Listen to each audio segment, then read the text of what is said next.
Have you also heard of placenta encapsulation? It's like something going around a lot, and I mean, what's the hype about? Yeah, I think I noticed I think it was 2019 when it got really big because some celebrities did it, and Mm-hmm.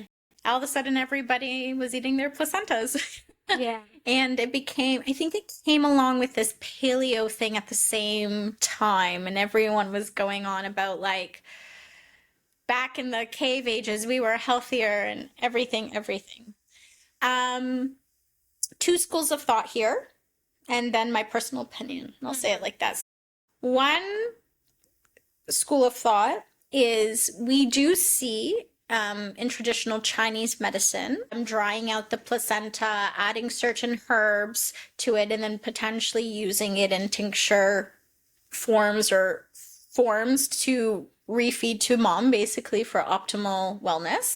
I'm not 100% versed in it, this exact thing, but there is a truly traditional pathway here. And then we have what I will say is Understanding Health Canada has actually not approved it anymore. Mm-hmm. It was kind of in consultation, and they've chosen not to approve it as a safe thing to do, regulatory wise. That may somehow to do with how it's prepared, safety standards, and not being able to, like, someone just comes to your kitchen and brings a dehydrator and sets up some stuff and does it in your kitchen. Like, how clean can we guarantee that, especially when we're doing it for care?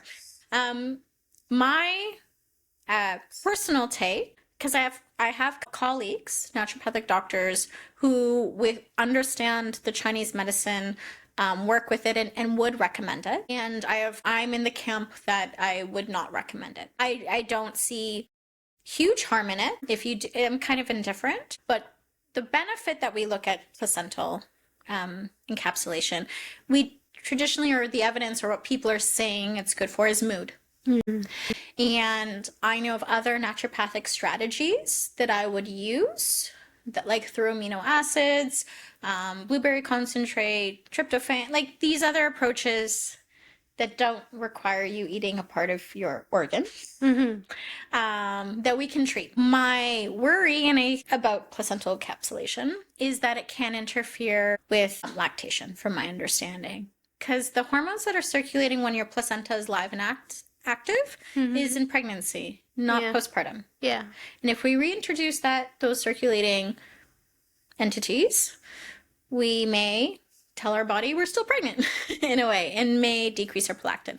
You'll have to probably ask Sarah a little bit more on if I'm saying it exactly. But what I noticed when we had this big paleo movement and it came out is the quote that was really used is animals eat their placenta as the evidence of why we should eat our placenta. Yeah. And I always go, well, if we think about mammals, right, they go off in a little dark, buried cave, right, or under a bunch of leaves, and all their litter is blind for the first couple days, weeks. So you can't necessarily leave. And you have to have your food there. Well, what's accessible? Well, the placenta you just birthed that you didn't need anymore. So they eat it out of survival because they cannot leave and they need something to nourish. And they cannot, as a mammal, leave the smell of blood, very likely for predators to find them. True. So I'm sure this developed, and animals do it to, yes, protect themselves and to nourish themselves. Wow. But us as and so my counter is, but do marine animals do it? No, because it floats away and it's not linked to where they are. We don't see marine animals eat their placentas. So that's something, right? So, like, if we look at things critically, and then we look at humans, well, maybe in traditional medicine, we had a lot of practices of 40 days at home, which I think is still very important, and really honoring that. But we also had famines and maybe not the greatest food supply, and it is a piece of meat just like our goats and cows, and maybe we did prepare things like that, and we did need it for nourishment then, if we didn't have other food sources, if we're in a rural farm who knows where with so much stuff. Now we're in, at least in North America, we're in a quite overfed society, myself included. We have access to nourishment. do we need to take this organ that was inside of us and be honest? Were you the cleanest eating? Would you eat yourself? Were you the cleanest, best quality meat? Mhm. I wouldn't. Yeah. You know, and it's a filter. The placenta is also a filter to make sure. Exactly, yeah. Right? And so What's going to the baby, it's filtering it there, right?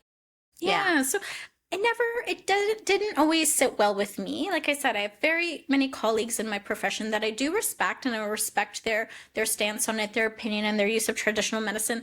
And outwardly, I don't think it's harmful. Like, I don't think you doing it is harmful. Yeah. Yeah. The small percentage it could affect your milk, again, we can also work on other things there. True. And we can try it and then see, does it actually affect your milk? Da, da, da. But I don't think it's largely helpful. Okay. So if I'm doing a cost-benefit analysis, because this costs money, It does, yeah. is it really going to be the thing I'm going to put my money in? I personally would not. And I did not. Got it. Mm-hmm.